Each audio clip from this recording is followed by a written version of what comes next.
You're listening to Achtung Millwall, broadcasting from the beautiful South Birmingham. Accept no substitute. Hello, good afternoon, welcome, thrice welcome, dear listeners. Welcome to the den this grey December afternoon. The floodlights are ablaze ahead of this it's become crucial fixture against Huddersfield Town. Welcome to Achtung Millwall. My name is Nick Hart. You are joining, of course, the number one Millwall podcast. And I've just picked my way through some bird shit to sit down in my usual seat. I'm a little bit early today, so I thought I'd just give you a quick run through of the starting 11 for today's massive fixture. I mean, we've become embroiled after that midweek loss up there at Leicester City. We've become embroiled now in, realistically, a relegation dogfight. Huddersfield are one place below us in the division. We're in 20th after a load of red L's on the BBC website. Huddersfield Town in 21st, one position below us, both on 21 points. Goal difference separating us. They've actually had a couple of draws, 3 draws, a win and 1 loss recently. So you could argue they're the form side. So yeah, a huge match, long way in the season to go, but somehow it feels that the stakes are high today. Just named a starting 11. I believe it's going to be a 5-2-1-2 formation, as we saw at the King Power Stadium Wednesday evening. Sarkic, surprisingly for me, starts this afternoon. Sarkic, after his involvement in the two crucial opening goals for Leicester, along with the defence, I think, and on both accounts, but he was certainly one of the guilty men for those 2 goals. Sarkic, anyway, in goal. I think it's going to be a back 5. That's Murray Wallace, Jake Cooper, Wes Harding, Ryan Leonard, and Brooke Norton-Cuffy. The midfield 2 will be Jules Saville, Billy Mitch. Zian Fleming returns to the side again, surprisingly for me, because I thought we looked pretty good with Duncan Watmore in his position on Wednesday night. I thought Watmore made a nice driving run forwards that produced the situation for the first goal, for that nice take by Tom Bradshaw, who starts this afternoon, and alongside Kevin Nisbet. So 5-2-1-2. Huge stakes, as I say. Do we have the spine and the backbone to fight it out in the Championship for a relegation battle? A sequence of really tough games ahead. We've got Huddersfield today, we've got Stoke next Saturday, Queen's Park Rangers on Boxing Day. So 0 points from those 3 fixtures, and it'll feel really like we are sinking fast. Anything above 6-7 points, happy days. We'll feel like we can put some clear blue water between us and the bottom sector. Anyway, we shall see. Anyway, dear listeners, as you all well know, this season we are having an involvement with punditgames.co.uk, the number one football trivia game. I've got a couple of questions for you. I'll do the answers at half time today, if I remember to do them. So I've got 2 questions here for you. First one is just to give you a bit of a picture of the types of genres of questions you get on this board game. As I say, punditgames.co.uk. It's a great football trivia game. You just about do it for Christmas if you order fast. If you do order a game, then remember to mention Achtung Millwall in the drop down, and the Lions Food Hub gets a little bumsy out of the deal. So anyway, it's an international players question. It's a 2001 Ballon d'Or winner. Also, he was the first athlete to reach 10 million followers on Twitter. A Brazilian, he's one of 8 players to have won the World Cup, the Champions League, the Ballon d'Or, played for AC Milan, he's played for Real Madrid, he's played for Sao Paulo in Brazil, he's played for the Brazilian national side 92 times and scored 29 goals. Who is that player? We'll come back to the answer at half time.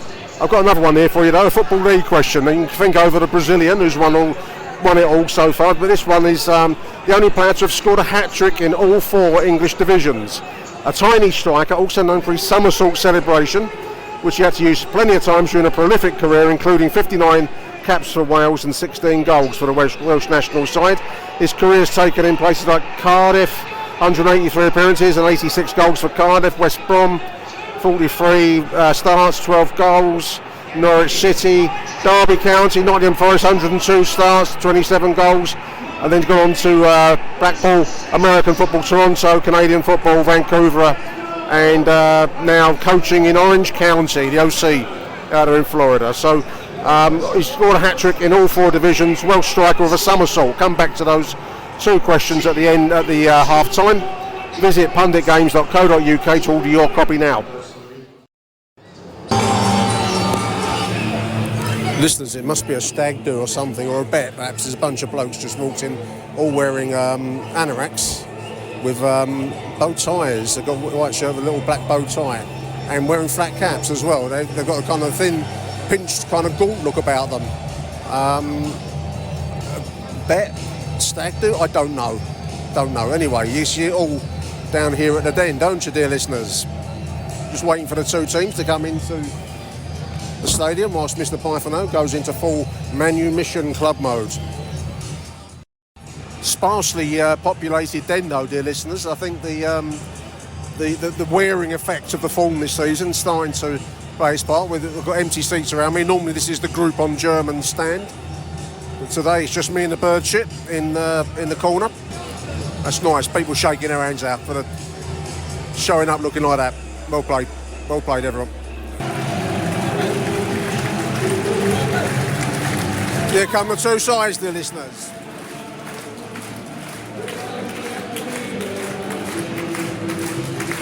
So Huddersfield will be wearing a luminous high-vis style kit, like a yellow lime green. Mill, of course, in their familiar dark blue and white.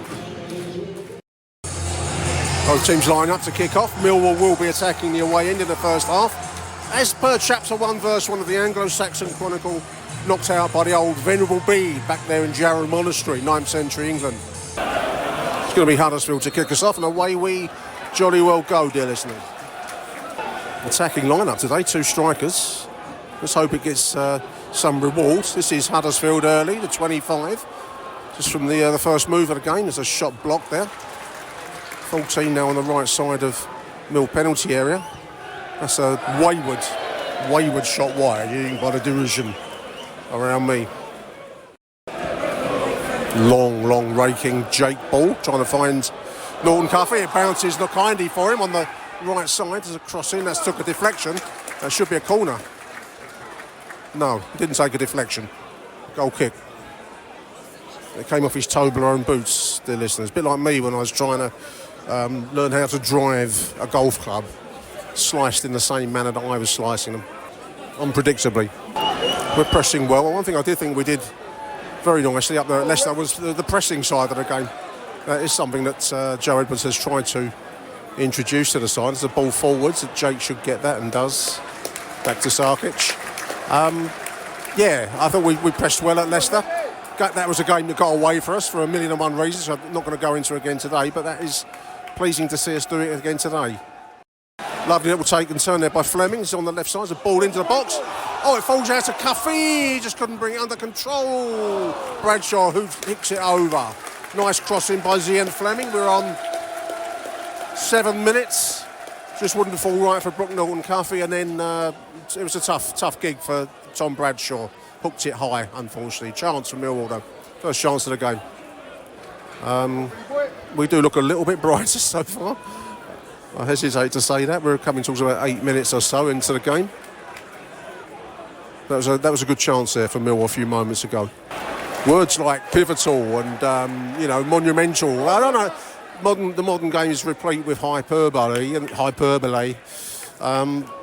It's not that crucial. It's important that we win today, but it's still 25 games after today to go. So. The season doesn't turn on this result, but it'd be a massive shot in the arm if we can get a result against relegation rivals. I mispronounced hyperbole, didn't I? I tried to say it with a Las Vegas twang. Hyperbole. Husky chocolate still being advertised. There was a story that we're taking legal action against our shirt sponsors. Their name just popped up on the illuminated advertising rail around the ground, and they're still on the shirts, so we haven't severed connections with it. They're all flick header. But I did read that Hammarby, the Swedish side, have severed their relationship with Husky completely, taking their name off of their shirts. We played them. Nice tackle there, Nisbet. That'll earn the crowd's applause, and it is. Yeah, they've taken Husky off of their shirts in Sweden. And we're taking legal action against Husky. It's quite hard to see what the dispute is about. I'm going to presume money has not changed hands in sufficient quantities. That's normally the root of all disputes, isn't it? But at the moment, they're still on the front of our shirts and their name still pops up around the side advertising. My Swedish contacts informed me that apparently it's quite a popular drink amongst the Swedish skiing set. Because I've never seen it over here. I think they were giving some away, weren't they, at one point early in the season, but I've never seen it for sale in any retail outlet that I've seen. But apparently very popular amongst the ski set in Sweden. Doesn't include me. Yeah, the psychological boost of a win today will be the main effect really. I mean, 3 points would be valuable, but the psychological effects and the lift, the shot in the arm, so to speak, that the whole club will get from moving up and away slightly, ever so slightly, from the bottom three, will be the main impact, I think. Joe Edwards was speaking to the South London Press about the forthcoming January transfer window and his desire and wish to sign impact players that's going to take our team and change it. Fingers crossed on that front.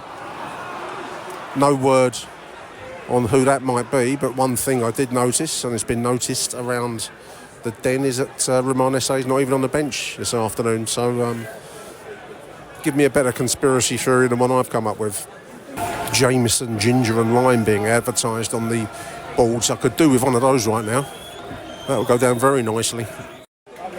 Nicely done, Billy Mitch. This is Ryan Leonard from distance. He's put the ball into Kevin Nisbet. Can he take and turn? He can. It's a shot on target. Goalkeeper collects nicely. Fuchsia-clad goalkeeper down low. Well done. He's on target. Probably lacked a bit of power. 17 minutes, I'd say. What we've got to watch this afternoon, dear listeners, is these moments of lapses of concentration that's done for us. Did for us on Wednesday night. Done for us a few times over the course of the season. And we're not seeing much from Huddersfield so far. But you can't switch off for a moment in this league. They've shown no danger as yet. We are 18 minutes in, I'd say. That's trickled through to the goalkeeper. Clean sheet would do Sarkic a power of good as well, incidentally. A bit like Jameson would do me a power of good right now. Ball over the top, almost Rowett-esque, ball over the top towards Bradshaw. He just can't quite collect with the control needed there, but Huddersfield under a bit of pressure in the corner there. That's a nice touch. The 18. Free kick conceded by George Saville. Nicely taken by him there. Huddersfield pressing all the way back to Sarkic. His famed distribution skills put it into touch. He was under pressure there from two foraging Huddersfield Town strikers there, so they forced an error, really. I'm being sarcastic, I know. I find I've been overcome with sarcasm since I've arrived in the ground, dear listeners. Part of the security bird spiking on the security camera above me has fallen off, so they've kind of kicked that into the corner of the terracing, and there's a little bit of bird shit around me. So, yeah, perhaps a tolerable amount of bird shit for a member of the working classes. So maybe that's how it's looked at, I don't know. But yeah, some of the spiking fell off. So we've got an avian flu germ-loaded spike on the floor here.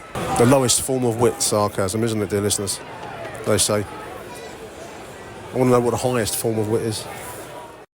Mill trying to press and probe. Saville gets clipped in midfield. Referee does give a free kick. I'm a long way away from the referee, but he seems to have a kind of John Pertwee, Doctor Who type look to him. If I had a zoom binoculars with me, I might confirm or deny that, but he's got that kind of early 70s Doctor Who vibe going on.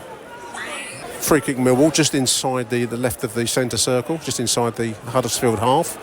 We're on about 21 minutes. Murray Wallace floats it forward. There goes Jake. Offside, pushing, existence, who knows. Yeah, the guys down below, the Stag guys, they've got some kind of 1920s vibe going on there. They've got like it's not quite a Peaky Blinders. I don't know. They've got a strange kind of skull flat caps on with braces and bow ties. And one of them's got like a neck kind of watch, you know, like a pocket watch, but on a neck chain. So I don't know what's going on there, dear listeners. It's more interesting than the game's been so far. We're coming towards the halfway point of the half, 22 minutes perhaps. Duncan Watmore warming up, good applause. I thought he was an impact player on Wednesday night, but dropped in favour of Zian, who was benched, of course, at Leicester. behind. Zian Fleming now, just about halfway inside the Huddersfield half. Murray now on the left. There's a ball in. Over the top of the goalkeeper. Cuffy. His cross back is actually taken by the goalkeeper. Little moments there where hints of danger. At 24 minutes. Sarkic comes, gets beaten to the punch and clears it. Living on his nerves there. The boy don't want for confidence coming out for that. I thought we'd been beaten and given an open goal to the striker on the right side there, but we dodged that bullet, dear listeners. Sarkic brought out of his penalty area again by a bit of a death header by Murray Wallace there, but we do get away with it. Big off-field club news, I suppose, is that the club has done a brilliant application to Southwark Council to rename Zampa Road in favour of John Berylson Way. They're asking for messages of support for that. There's an address on the club website at Southwark Council to add your name, your words of support. They're asking it for residents. I ignored that and sent my words of support because I think it's a brilliant initiative, a great tribute to one of our, if not our greatest, chairman. We'll see how that works out. The application to change Zampa Road to John Berylson Way, which I think is a fantastic idea, and let's hope it goes through the council and gets permission. This is Huddersfield breaking forwards. We do have some numbers back. 14 on the right side. Well tackled there, Jill Saville. Lucky there, Huddersfield pressing forwards and almost picking up a chance inside the penalty, but it runs over the byline. Goal kick. It's been a pretty average game, in truth, dear listeners. We're on 33 minutes, perhaps. Two mundane sides, I think, would be the best way I can put this. We've not really created any chances. We had that moment for Tom Bradshaw, didn't we, when he hooked it high over the bar. Huddersfield have had some moves forward, but no real danger. Touchwood, rabbit's foot, lucky heather. Not exactly a glowing advert for Championship football so far. Ball into space, Norton Cuffy to chase it down. The goalkeeper's going to clear it. I think the Huddersfield manager, Darren Moore, I believe it is, will, on balance, be quite pleased with his side situation at 35 minutes. So they've not really had any extreme danger. That moment for Tom Bradshaw that we've mentioned. Otherwise, it's been pretty much even money between two fairly drab sides. And he'll be the happier as the away manager in that situation, won't he? There's always a chance to nick a goal. Here they come pressing forwards on the right side. This is the 8, blonde peroxide type. Balls into the mix. That's a back heel, flamboyant back heel by the 25, collected simply enough by Martia Sarkic. Ball breaks. Zian Fleming now, just outside the D. Takes a shot. That's away by the goalkeeper, almost into the path of Tom Bradshaw. The you would have heard the that was just wide of Tom Bradshaw as he followed up. Probably not quite as much power as Cian would have wanted on that shot. Billy Mitchell now does well to win the ball. Ryan Leonard, Mill got a bit of steam going now. Norton Cuffy on the right side. Gets a floated cross in, that's too close to the goalkeeper. Live for adventure with Husky Chocolate that we're taking legal action against. Live for legal action. Live for the courtroom. Bit of a debate online as to whether we're... this always happens whenever there's the relegation-haunted season, whether the board are in some way angling to go down and clear the wage bill in some diabolical Machiavellian way. I don't buy that. There's a ball in from the left side, that's headed clear.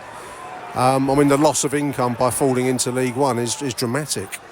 And I can't believe that there's some idea that we kind of flush the system almost by having a restart in League One. It's a tough division to get out of. You're going to places like Fleetwood, Carlisle, ball into the box there from the left side from Huddersfield. That's going for the run out of play.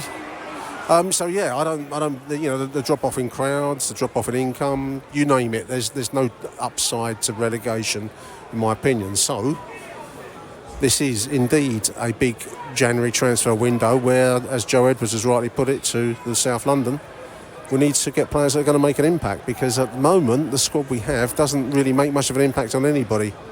And I've got to say that at 41 minutes we look very ordinary this afternoon. I'll still take a win, but we do look ordinary. And if it does mean that we have to move an asset on in, say, for example, possibly, who knows, Romanese, then that may well be the price of improvement. But it's all speculation. I have no evidence, and no inside track, as I keep saying.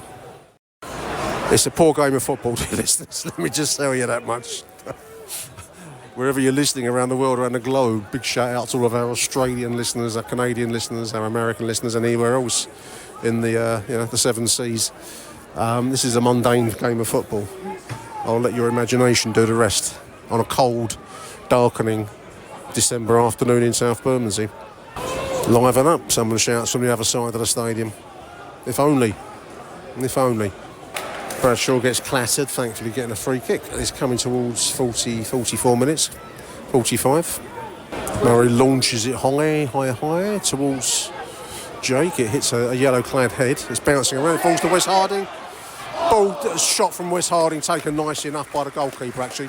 Decent shot, bouncing on the ground, but the goalkeeper got down well for it. There it is, 0-0. In truth, very little incident to report from that first 45 minutes. Two ordinary sides, as I say. So anyway, at the break, 0-0. Achtung, Millwall. Let's have a bit of excitement, dear listeners, in the half-time break. Let's do our punditgames.co.uk question. Two genres for you this afternoon: international players and Football League players, just to give you a bit of an idea of the breadth available on this number one football trivia game. I asked you at the start of today's proceedings, international question, the 2007 Ballon d'Or winner, also the first athlete to reach 10 million followers on Twitter. Who knew this? A Brazilian. He's one of 8 players to have won the World Cup, the Champions League and the Ballon d'Or. Played for AC Milan, he's played for Real Madrid, Sao Paulo in Brazil. He's a Brazilian international. You name it, he's won it. It is Kaká. And the other question, which I tempted you with, a little teaser, a somersaulting goal scorer, the only player that have scored hat-tricks in all 4 English divisions. 50 Welsh international, 59 caps for Wales, 86 goals. Robert Earnshaw is the other striker in question. Do visit punditgames.co.uk, select Achtung Millwall when you get asked to drop down at checkout, and the Lions Food Hub will get a nice little dropsy for their Christmas food collections. punditgames.co.uk. I think we're ready to go. Off we go. Joe Edwards' words must have involved more energy, more spark, more vroom going forwards, because we've just settled into a mundane pattern in that first half. And we've got to be doing better than that at home. I mean, it's been a thing that's bedevilled us for some time now. One way or the other, under Rowett and under Edwards now. Huddersfield now pressing forwards. Little on the edge of the D. They've got an overlap going here. This is the 15. That's deflected wide for a corner, left-sided corner. 47 minutes. I thought for one moment he buried it into the top of the net. They're just one of those fears that crossed my mind, dear listeners. 14's going to take it down below us. It's chipped in. It's bouncing around. It should be cleared. Norton Cuffy gets it away. Let's dink straight back by the last defender. 14 manages to keep it in. Huddersfield still on the attack here. There's a bit of a danger here. This is 15 on the left side. Shot in. The bat's away by Sarkic. A little bit of panic there for a moment. Mill do bring away, thankfully, though. Nisbet getting clattered. Wins a throw-in. There's a little moment of panic there, dear listeners. I don't know if you detected it in my voice. Not much so far to enliven the spirit or the soul, dear listeners. Is that why you come to the den, you might ask, Nick? I suppose I do. I suppose I do. It's a sad indictment of my life, isn't it? Yeah. But no, nothing much so far to get you excited or lift you out of your seat. But 50 minutes, so we've still got 40 to go. This is Huddersfield now breaking. This is the 8, the rather peroxide Billy Idol lookalike on the right. There's a ball into... Oh, blimey. There's a cross-come shot. I think it was meant as a cross. It flew across our goal high. It went far away. Sarkic looks small in the goal. I think this is my... is this like a hang-up, a psychological hang-up I've got, listeners? You tell me. But he looks like a small man in the goal. I think I've been brought up on physically imposing large blokes, you know, like I'm thinking of Tony Warner here, you know, Scousers that look like can flatten you, and Fordy, you know. This is ball forwards. Zian let it get away from him. No good shouting at everybody else here, and you put it into a position where you couldn't control it. Yeah, big Irishman, you know, that's what I want to see in goal. I haven't seen enough yet from Sarkic to show me why he's first choice over Bart Bielkowski. There we are. Ball through, this is a 25, offside. It's a ball in for the 15. Cuts inside, this is the 18, shot over the bar, looping shot over the bar. Destructive, dear listeners, destructive, but it's a poor performance. Music to the Huddersfield ears, that will be. But there we are. Yeah, well, we were promised some higher level of football when Joe Edwards arrived. We're not seeing that, certainly this afternoon, which is we're playing one of our peer level sides here in Huddersfield. Another poor side, but we're not really showing much. And we don't really have the tools in our armoury, to mix my metaphors, to take it up a level. This is Millwall breaking, as is Jake Cooper. Murray Wallace on the left. We just run into blind alleys. We had a moment where we could break forwards. We stop. Keeping possession, but it just takes the sting out of the move, listeners. This is a frustrating watch, a hard watch, I think, as Dan Marsh wrote in the South London Press. Millwall been a hard watch this season, and that's the truth of it. Ball leftwards, nice ball. Murray Wallace on the left. No movement, not good enough. Ball in from the left. There's a ball. Oh, in front of goal. Yes, it's gone in. Brooke Norton-Cuffy puts it in from close range. Bounced around on the line. 1-0 Millwall. Collective lift of pressure around the den. Bloody hell. Let's see that again on the screen. It came in. The goalkeeper didn't collect it. Brooke was there. It seemed to be it was going to come clear. But somehow he forces it over the line from close range. My best take on that. Let's have a look on the screen. 56 minutes. That's raised the crowd's mood. Ball in from the left. It was Murray, I think. Takes a flick header from Bradshaw. The goalkeeper don't collect. It falls into the path of Brooke Norton-Cuffy. Managed to force it over the line under the attention of the goal. Good work, Brooke Norton-Cuffy. Persistent work. 1-0 Millwall. Thank Christ for that. It was always going to take a goal like that. Scruffy, coming off the glass. However it goes in, don't count. Don't care, do we? The fans that were booing are now cheering.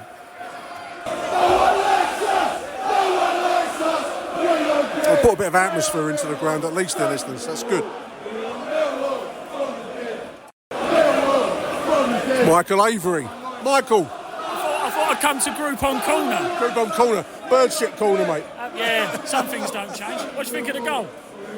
Oh, well, however they go in, they count, and that's one of those goals, isn't it? You know, Yeah. Nice persistence by Brooke Norton-Cuffy to get it over the line. Do you know what? It's one of those. I don't know about you guys up here in Block 1, but in Block 3 we were like, what? I thought they were going to get it cleared, you know. Yeah. But they forced it over, and that's so persistent. Well done. Yeah. But it's been a very ordinary game, Michael, isn't it? Do you know what? Seeing some comments and hearing some people say boring.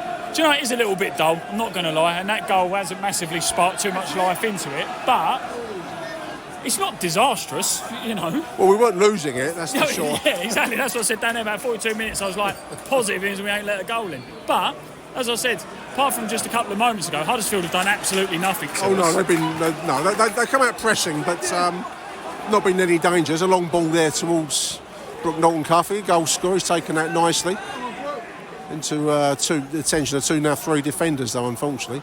He is the blondest person I've ever seen in my life. He looks like a young Billy Idol. Any of the older listeners out remember Generation X, he looks like a young Billy Idol without the attitude. But do you know what? Like I said, I don't think he's had nothing to do, Sarkic. That was a little bit of a let-off from the corner. I bet he would have put it in. Yeah.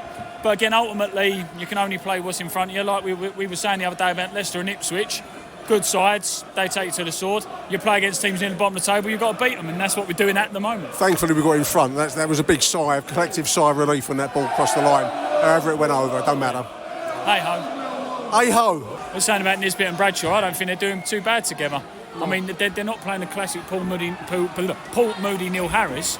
but they get the knockdowns. They sort of know where each other are. Built a measure of understanding, haven't they? Yeah, they're just very similar. But we shall see. I'm going to get back down, make sure my kids are right, Nick, and make sure Avery Senior is all right with granddad duties and all that. Right. Happy Christmas if I don't Happy see Christmas, you yeah, before. and you, mate. And get a calendar. Mine just turned up the other day, so he went to the wrong address. Did it arrive? It arrived.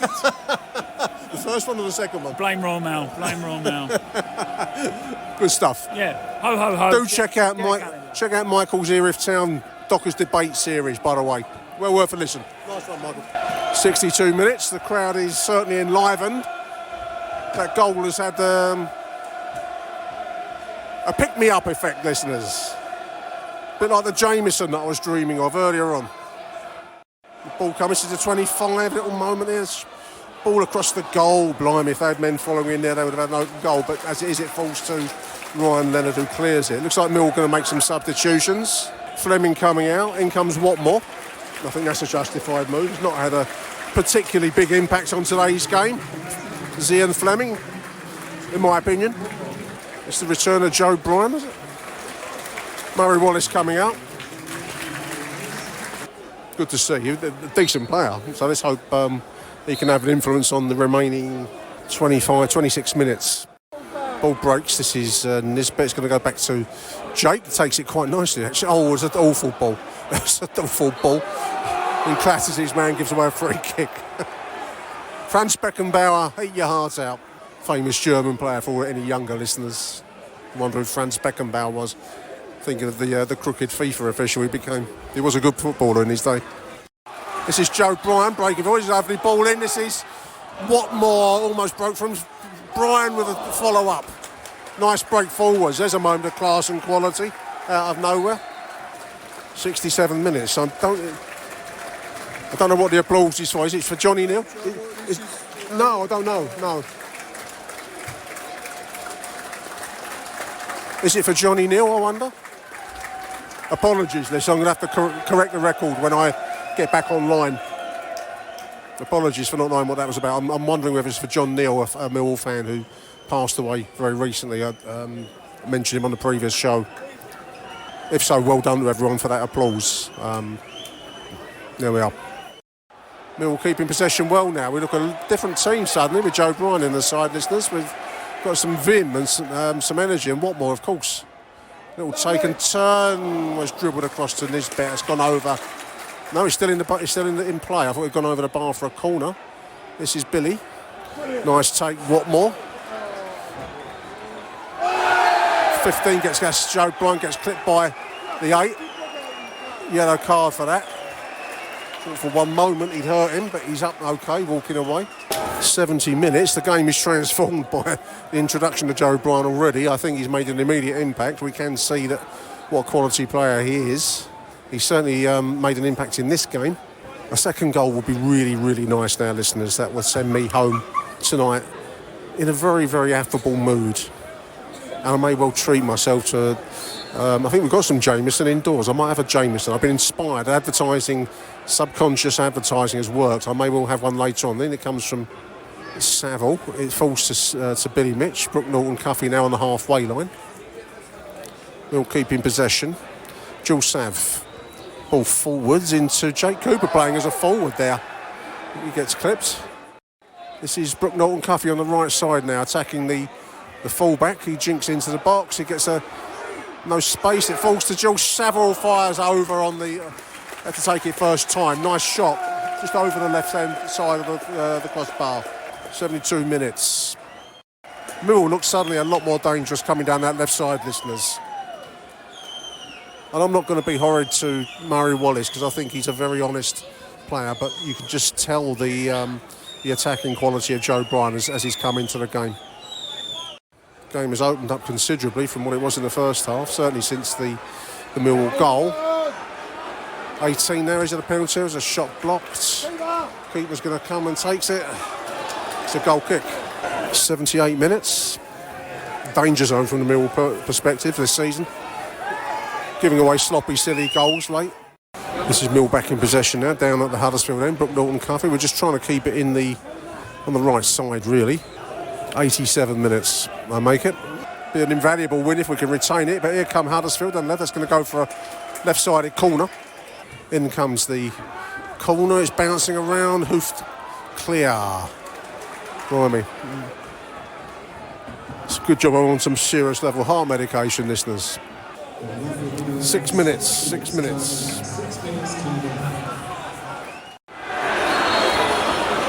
Free kick for Huddersfield over on the right side touchline, in line with the edge of the penalty area. It's going to be near the byline. The touchline, rather. Chance for Huddersfield to dig it into the middle. We've probably got about 1.5, 2 minutes to go. So at the risk of repeating myself, listeners, stay switched on, Millwall. In it comes from the right, the 14 taking it. Ball's up and looping away. It falls to edge of the penalty area. It's almost... Oh, penalty! No.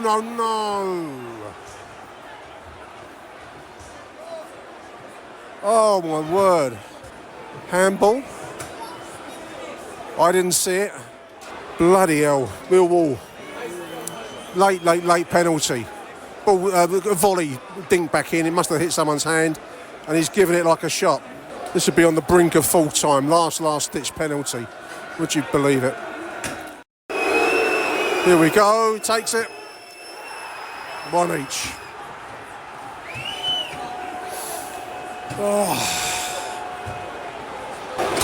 Soon to put it straight down the middle as a penalty from what I saw of it, listeners, the angle I got.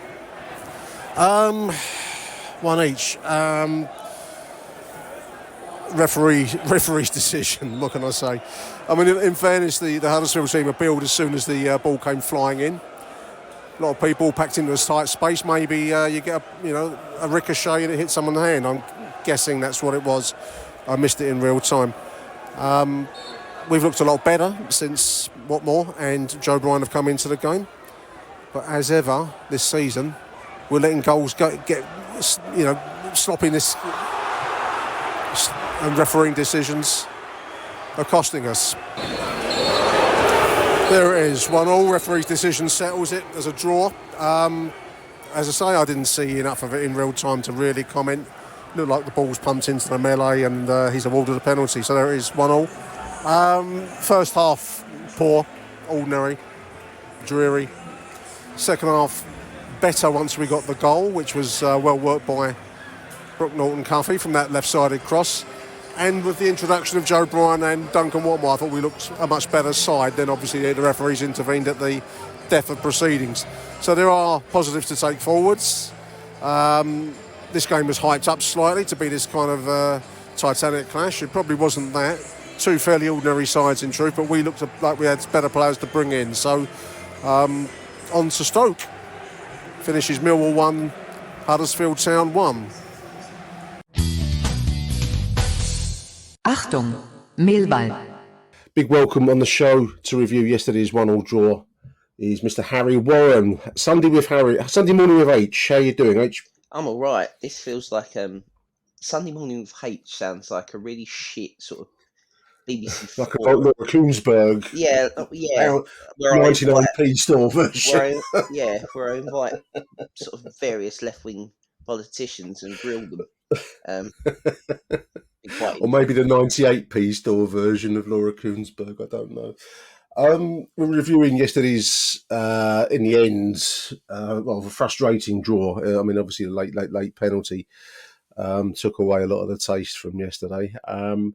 H, we were just saying off air, that was, for a first half, I thought that was as mediocre as anything I've seen under for a long time. I mean, Rowett obviously is the most recent incumbent, but that was very, very poor. And, up until the goal, we were just saying, the beginnings, the glimmerings of booing going on at what was being seen at the Den.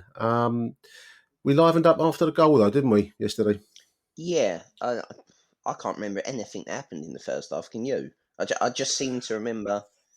Oh, no, I remember one thing. Sarkic decided to come charging out about 30 yards out, sit on the ball and somehow not give it back. Yeah, that worried me. He worries me, but we'll come back to him. That worried me. Other than that, I can't remember anything else of note in the first half. Oh, Cuffy missed a chance. Bradshaw missed a chance. Bradshaw had a good chance. I mean, I was surprised. I watched the highlights reel, listeners, on the club website. and they didn't show the one chance that I thought was the best. They showed a couple of weakish shots in the first half. One from Nisbet on the edge of the D. Oh, He what didn't the really get fake and behind it. turn? Yeah, and it was a shot of sorts from Zian, which kind of the goalkeeper got down for and saved it in the pit of his belly. Mm-hmm. It was on target, so it just lacked power or any kind of venom. But the best chance I thought was I think it was a crossing from the right, I think, and Bradshaw kind of got underneath it. He volleyed it, and it went high over the bar. Maybe that was the reason why they didn't show it, because it was actually in the end high over the bar. But that's about the best chance I thought with the first half, which they didn't show. But it was a wasteland, Harry. The first half was dispiriting on a level that you know it's hard to put into words, because the Joe Edwards era started with high hopes, didn't it? Talk of playing a more modern style of football, and I can see what he's trying to achieve. But this squad are not capable of playing that kind of high pressing, high energy, top level football. It's beyond them. You saw that in the first half, I feel. Yeah, I agree. I think every single area of the squad, like if we're going to name the defence, they need a player there to enable them to play this kind of passing, bring it out from the back nonsense. The midfield, we've got no one that can play long range sort of splitting passes, or has the vision all the time to get their Not feet sorted yesterday, we out to didn't. play No, it. And then no. up front, we've got Nisbet, who is a finisher, and Bradshaw is a worker, but I'm not sure we've got anyone that sort of, what's the right word? I don't think we've got anyone to break the lines and get beyond their defence. So therefore, it comes very congested. In the midfield, we've got no wingers at the club, so we can't get No. round the sides. And this all plays into why Joe Edwards' style isn't working, because you can't necessarily play that style to its fullest extent, I think. And I'm trying to You be need it. You need. I'm trying to be balanced, but I'm worried, and I am very, very Yeah, no, worried. me too. I mean, I wanted in the heat of the moment yesterday. You leave the den feeling quite, um, you know, downbeat. Would be my best word, I suppose. In the cold light of day, I thought, no, I want to be, trying to accentuate the positive, so to speak. And there were some bits, because I thought with obviously the goal. I don't know if it was a touch of fortune. It was quite well followed in, actually, by Brooke Norton Cuffy in the second half. It was a decent cross. It was a nice flick header from Tom Bradshaw again, and a similar opportunity to the one that he scored up at Leicester. The goalkeeper got done well, and then obviously it was scrambled in from close by Brooke Norton Cuff, and he's got to be there to get those chances. So I'd take my hat off to the boy for being there. It looked a bit scruffy in real time. It looked better on the reel, I thought, and that relieved a lot of tension around the den. And I felt we actually started to, with the introduction also of Joe Bryan and the removal of Zian Fleming, who we'll come back to, but the introduction of Duncan Watmore and Joe Bryan actually got us playing some better stuff. We improved in the second half, I felt. Did you see it that way? No, I didn't. You didn't? No, Okay. I thought Okay. before the goal, Huddersfield were on top at the start of that At the second start of the half. second, I agree. Yeah. And I thought if they had scored then, the Den would have turned very nasty, and properly switched rather than being murmurings of booing. I think we would Mm, have had full sort of on the Fury. five stages to you can't get off the bus without getting coated. I think we were approaching a very rapidly accelerating zone two of the murmurings.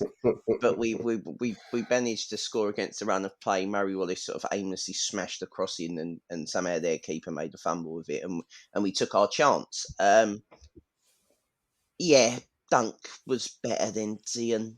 But again, we've Just through energy. just Just through. I mean, Duncan Watmore just runs. That's all he does. He never plays the pass at the right time. That is what he doesn't do. He just runs into blind Andes. But by doing that, it's actually, it's very Millwall. It looks like he's working, so it's okay. But yeah, I just think that we sort of, when we went 1-0 up, we looked quite comfortable.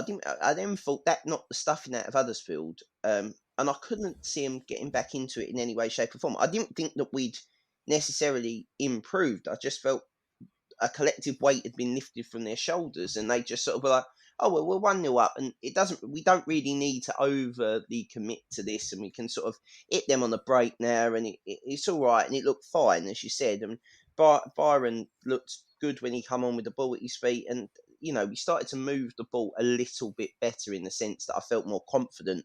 We weren't playing passes into blind alleys, and we were spreading the play, and it looked quite good. But still, there's that that Millwall voice in the back of your head that goes, "Well, I'm not fucking happy at 1-0." And Well, not with a 1-goal lead. No, We can't see out games, which requires something, the intangible thing called football intelligence, Harry. yeah, I don't know necessarily agree with that. I think they were robbed. We were robbed against Sunderland, and I don't give a fuck what anyone tells me about that. I haven't watched it back. There's no way the ref can see whether or not that's deliberate handball or not. There's no way. There is absolutely. I think it was an unlucky decision. I think what I meant by that was the conceding of a free kick on the right side with literally seconds to go in the game, which wasn't necessary. The football intelligence side of it says that you don't give away cheap free kicks in dangerous situations, because it gave Huddersfield a chance to lob the ball into the middle, and it was a pretty standard lump back in from the header out, and it was hit on the volley, I think, if memory serves. And then it's unluckily hit Jules Saville. I think he's kind of half touched his head and half touched his hand. It's a strange. He's trying to block it, but it's caught his hand. And yeah, like the cliche has it, we've seen those given. It was given yesterday. So unlucky with the decision, but it was the concession of a free kick in a dangerous position, Yeah, Harry. but I think That would do my head in. Yeah, as a I manager. get it, but I think I think you're sort of looking for that one. I don't think it was. I've seen worse Millwall free kicks given away and nothing come of it. You know what I mean? When your luck's poxed, your luck's poxed type. Yeah. So Yeah. I think everyone needs to sort of, there's people online that seemingly are like, fucking Cooper, fucking this, fucking that. The problem is that Cooper's not very good on his own, and you've got a defender next to him who's no better than the other one that's not in the side, and for me, it's not working out. Ryan Leonard shouldn't be playing right back, but he is, and you can question all these things. There's bigger things to question than why the players are knackered at the end of every game. I think They're working. They're working very hard. Joe Edwards, in his post-match, and he said it a couple of times in the post-match interviews, because he's a great statistics man, all related onto these sports bra things that they wear, was talking about the amount of workload and the running that they're doing, the statistics, because the system requires a lot of high pressing and a lot of high energy. He said they're doing the work. So it's not, I think one of the easy cliches is that this is a lazy team. I don't think they're a lazy team. No, I just don't think they're good enough. I I just don't don't think they're good enough for this system. I don't think they're fit enough, mate. I don't think they were ever fit enough. I think the fucking ex-fucking fitness coach who now does a podcast with the man we shall not name is a cunt. That's my opinion. They've not been fit enough. They look fucked all the time, every game since game one, and it's difficult to catch that back up. It's difficult in the Mid-season it's hard. Yeah. Especially in the Championship, and especially with some of the players that we've got who are internationals. They fuck off for weeks at a time, and you can't necessarily go, all right, well, we'll use this international break, Millwall, as well, for the on the 5 harbingers of the apocalypse. Your sponsor not giving you any money, the training ground not being started, That's a league fallen contractor away. looking at you, the manager's got no experience, and the squad's not very good and old, and we've got no one to sell. I mean, on the 5 harbingers of the Millwall apocalypse, we're getting sort of down the line towards DEFCON League One, and I don't want to be right, but I can't.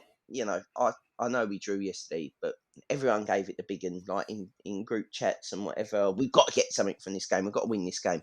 That fucking QPR appointed, in my opinion, Cifuentes, Marty Cifuentes. QPR have appointed someone who seemingly is getting points. I know they gave it away in the last minute yesterday. They got beat yesterday. Well, they were 1-0 up. Sheffield Wednesday managed to win 2-1. They've closed the gap between the two of them. And now it's, instead of being, there's 3 worse teams than us, it's now we're in one of those 3 teams that are just sort of teetering on the edge of getting caught by the two worst teams than the three of us, if you know what I mean. So it Yeah. looks like 2 from 5. I know there's a Well, hell of a I'd lot. say two. We're a 6-team grouping. I mean, there's a 3-point gap between us and Swansea in 18th. So then below Swansea's Millwall, Stoke, Huddersfield. Then the bottom 3, QPR, Sheffield, and Rotherham, who are adrift at the moment. Let's see how the season goes. They look like they're certainly destined for League One. But otherwise, it's per any two, as you say, from those 5, I guess, at the moment, unless we can find some form. It's off to Stoke next week, so that's another big game. I my take on yesterday, Harry, and my take on quite a few games since Joe Edwards has come in is we're getting into a kind of a zone of being on the brink of being at an average side. We're just on the brink of it, not quite making it, not quite there, but forever promising to be an average side. I don't think we're going to ever be a brilliant side with this squad in the Championship, but we've got the potential not to be too bad to be an average side. But we're not quite achieving that, and we're in danger of getting stuck in a permanent zone of not quite being there. And that's as you say, you're right. That's relegation. One of the relegation elements, isn't it? Yeah, I mean, I watched Ipswich v Norwich, and I tried to watch it in a very as I ate both of them. It makes them very. Yeah, I was going to say that must have been a hard watch. Well, it makes it easy, doesn't it? Because you can laugh at both teams being shit. And I watched it, and the Ipswich, the difference between our playing style and Ipswich's playing style is that all 3 of their their back 3 centre backs, right? Yesterday I was watching it, and we watched Ipswich destroy Millwall, and we know how good they are, right? But all 3 of their centre backs move with the ball and are very graceful on their feet and very, very modern, shall we say, in their style, right? Their wing backs are quick. They're good, right? Their 3 centre midfielders are a sort of Ryan Leonard meets George Saville meets Casper De Norre in one player, rather than having like a clone. rather than having 3 of them trying to do that, they've got one player that can do all those 3 elements: tackle, pass, and run, right? And this is what comes of being in League One and starting from League One. Now, what my worry is Millwall went, that's brilliant. Fucking look at what Ipswich have done. We can do it in the Championship on the cheap without getting relegated. That's my worry, and I don't necessarily think you can. I mean, there's been reasons that we haven't played our kids in the Championship, or previous managers have said, the jump is massive, in terms of, yeah, and we haven't done that. And I just feel like, I don't know if this, I don't want to slag off, I can't remember the boy's name. I don't want to say about, JB Jr., but I don't feel like Jimmy. I don't feel like this appointment would have been made if his dad was still around. I'll be totally honest. I think this is a big gamble at a time where it didn't need to be a big gamble. I just think, like yesterday, maybe a more experienced manager, when we go 1-0 up, and with what we've got left, probably brings another centre half on, or brings I just don't see, what's the right word? I just don't. The nous, the football, the experience, the football nous, and that's going to come, but it can't really come when you're in the middle of a relegation battle. Or if it does, it needs to come fucking lively, because that's what's going to happen. And the Championship, is a very difficult league. It's a very difficult league to get out of in a positive sense, but it's a really easy one to get fucking shuffled out the trap door. The trap door is certainly beneath us at the moment, Harry. I do agree. I mean, obviously we've got this January transfer window, and the size of the task for Joe Edwards, and I agree.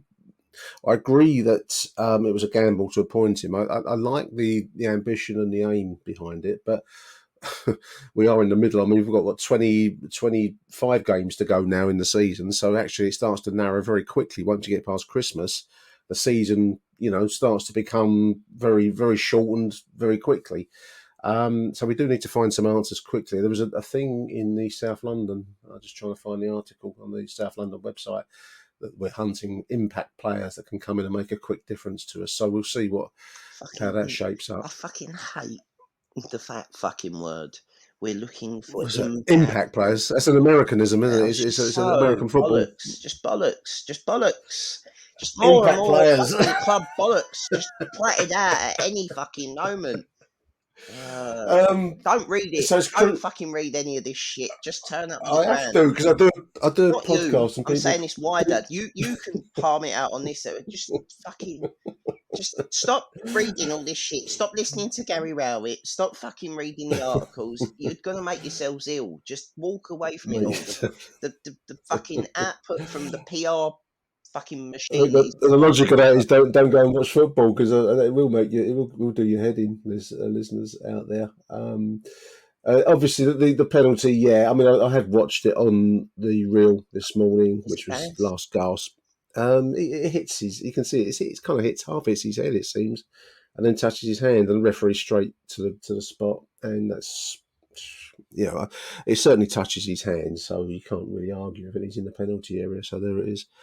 Yeah, I mean, being realistic, looking at the thing as it is. I mean, I just tried to make a little list of what I would look the priorities for improvement in January. I know that you can say everyone everywhere, but that's not going to be helpful.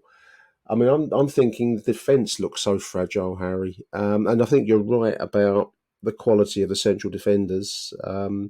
We've got to find someone that can.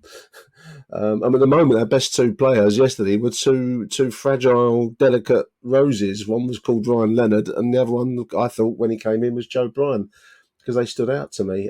But you can't depend on those two. We need to find some quality in the centre of defence. And to be honest, midfield as well. I know Casper De Noor is out for a bit, and he gave us a little bit of passing ability, but we had no movement. We had very little yesterday overall.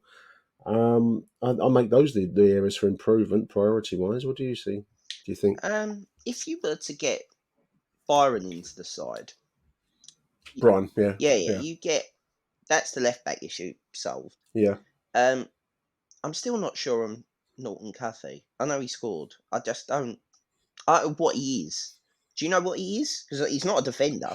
No, he looks like a drifty winger that is probably not quite as good as Paul Ifill as I remember him, but he's kind of got that touch. But he can defend quite well. He does some decent challenges, but I don't really see him as a defender. Do you? No, I think he's a winger, yeah, a winger, I suppose. Pretty much, yeah. And I feel like that's kind of Ryan Leonard's ending up playing sort of as this auxiliary sort of weird right back. But I don't think that's right. I think that's taking something away from Ryan Leonard, because I feel like Ryan Leonard in the middle could be quite good. Do you know what I mean? In this sort of we miss his dynamism in midfield, the running and the urging the team. I mean, he can't pass, so I'm not going to turn around and say that Ryan Leonard's the best, passer of the football or whatever.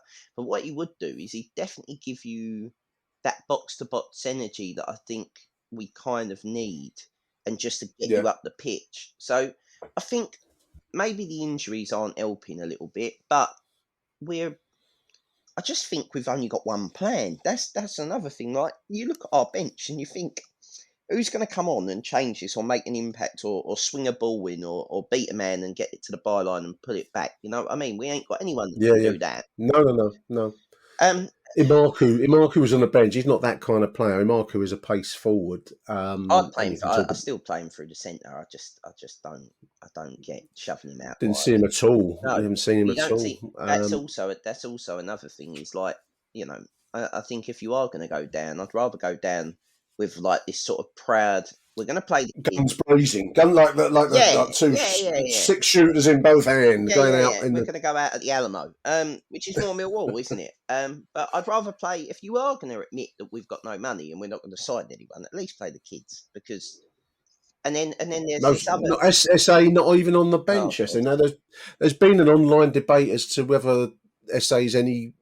Fundamentally, whether the manager rates him or whether he needs more time with the under 20. But he's in England under 21, under 20 international. And he scored, H. Yes. Can I question this idea that Joe Edwards is going to? There seems to be this idea online, and I don't want to sort of pile on. But where have you seen this idea that he's gone, I've got brilliant links at Chelsea and England and all this other stuff, other than the fact that he's worked at them? right? Other than the fact that he's beaten Everton as well, right? But we don't know if they're any fucking good, right? The argument No. We the argument would be that Chelsea have just spent fucking the equivalent of the US Army's fucking defence budget on players over the last 18 months and signing them on 7-year deals. I mean, they spent £83 million on that Mudryk, who is fucking awful. So they're no judge of character, to be. No, where are they in the table at the moment? They're mid-table now. Right, exactly right. So let's have a bit of realism. You know, the boy at Cobham, you go to one of the fucking 8 million Chelsea kids on about 30 grand a week, sitting there, you know, having their poached eggs and smoked salmon every morning, and they offer them Calmont Road. And they go, no, I'm all right. I'll sit here. Fuck that. I'll wait and get picked up by a Burnley or someone, or fucking, you know. That's what, you know. That is the realism. I think we're quite romantic as a football club. We believe that all football players love football and they want to be here and they want to play football. Some people don't. Some players don't care. It's just a job and they want to pick up. It's a job, and they're good. They have to be good at it. You know. Yeah. I don't know. I mean, you know, the question about Joe Edwards and his contacts. I mean, I think. I don't know why. I think there was an album in the 80s, listeners, by Go West, and it was called "The King of Wishful Thinking." And the song was "I'm the King of Wishful Thinking." I wonder whether should be the Millwall run out music when we come out. We'll never hear fucking rocking. Do away with "Let Them Come." We'll have "I'm the King of Wishful Thinking" playing. We're never going to hear fucking rocking all over the world again. I only heard it 7 times this entire calendar year. Mr. Byford doing his club DJ bit earlier on, but no status. Can I make that point before we go on? Someone said there was absolutely no atmosphere at the Den yesterday. It's dead. It's like it's finished, and I agree, right? But it doesn't help when you come back after a couple of away performances or whatever, and you come in and they've got a fucking videotape of former Millwall glories being played. Great Cascarino and Stevenson at Liverpool. Played at fucking 900 fucking decibels, stressing the fucking 20-year-old PA system to its fucking limits. And I sit there and I think, I don't want to turn into the bloke out of fucking Sunderland until I die, fucking on the second one, where it's like, but mate, just fucking tone it down a little bit. It's just, when you've got like someone at work who's really, really enthusiastic and tries really hard, you just come in on Monday morning, you're like, I can't fucking deal with you today. Fuck off, right? Like, it's just, I haven't got the fucking emotional wherewithal to deal with your shit today. Calm the fuck down, go away, leave me alone. It was quite funny yesterday. I mean, obviously we close it out here, listeners, but I've got to the seat yesterday, which is, I nicknamed Bird Shit Corner, Harry, for a good reason. That it's invariably covered in bird shit up there, which you'd think would be basic stadium management, but what do I know? But anyway, we weren't search going into the ground yesterday. But anyway, I got to the seat, and then falling off of the security camera is about 6 inches worth of metal spiking, this anti-pigeon device, which you could easily pick up. It'd make a great knuckle duster if you was really committed to ultra violence. Obviously all covered in bird avian germs, and a tolerable, I suppose, if you're, depending how you look at it, a tolerable amount of bird shit there. But for what laugh this place is, it's falling to bits. It's falling to pieces, both physically and also from what we saw at times yesterday on the pitch. Premier League, I don't think so. I laugh at like this point last year, like a calendar year ago. I should have slung it, shouldn't I? Yeah. Have your bird spiking. Yeah, threw it at Mr. Byfernell's fucking tower. Threw it at Kavanagh. Take that. It's funny. Like a calendar year ago, we were sitting just on the edge of the playoffs. And I think 45 minutes from playoff time. We're sitting there, but last year we won.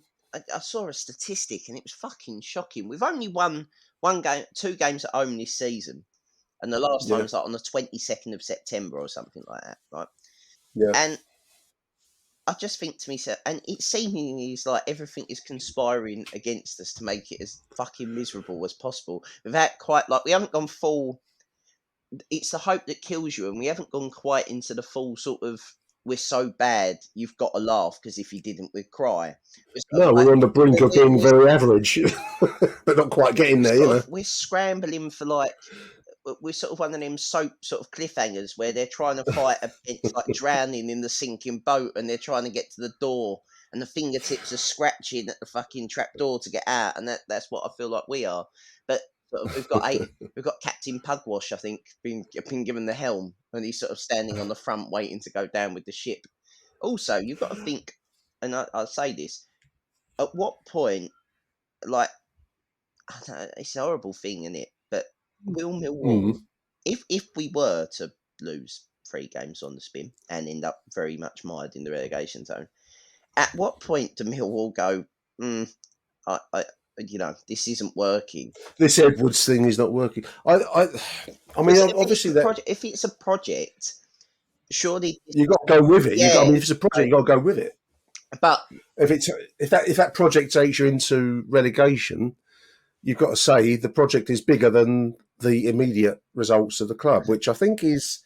I was kind of speculating on this to myself yesterday during the game. There's no world, Harry, where relegation is a good thing, in my opinion. No, not at all. There was, anyone that says you can have some kind of mass clear out, reset, whatever, press the on-off button or whatever you want to call it.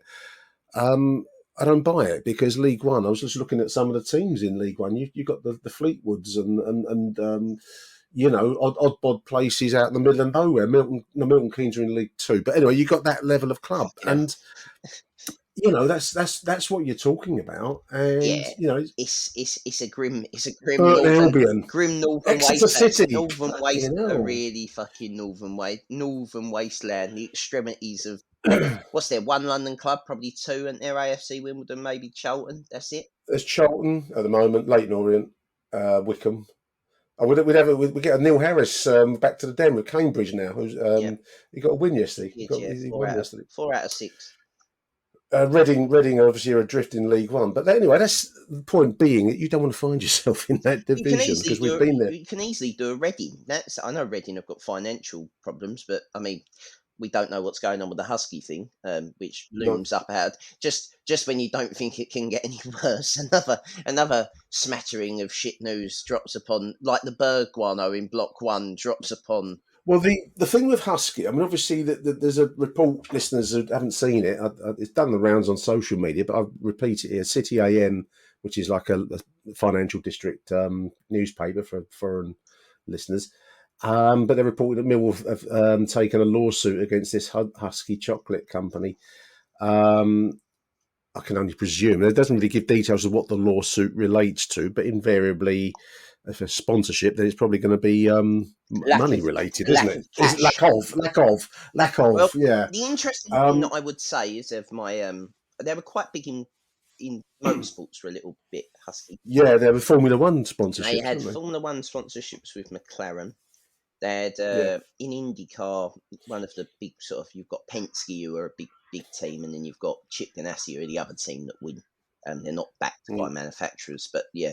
So Chip Ganassi, they sponsored, who are they won the Indy 500, I think, not this year, last year. So as a Husky sponsored car, so this is a big, probably this is a big deal. Yeah, it's probably the second or third biggest motorsport event in the world. So the money involved will be big, huge. Yeah. So the fact that they're no longer on any of those cars, as far as I'm aware, doesn't fill me with confidence. And also the fact that, has anyone ever actually seen a bar or other than at the Den, has anyone ever actually seen any of this chocolate that exists? Ever? No. Like, even when I can tell you another place. I mean, you mentioned the Indy racing scene, where they're not there anymore. I can tell you they're not on the front shirts of Hammarby, their Swedish side. They were also, we played them in a Husky friendly, didn't we, at the start of the season? Green and white shirts, and they're also featuring the Husky, but they're not on their shirts anymore, because apparently there's a dispute in Sweden between Hammarby and Husky, so they're now playing with just shirts, no sponsored shirts.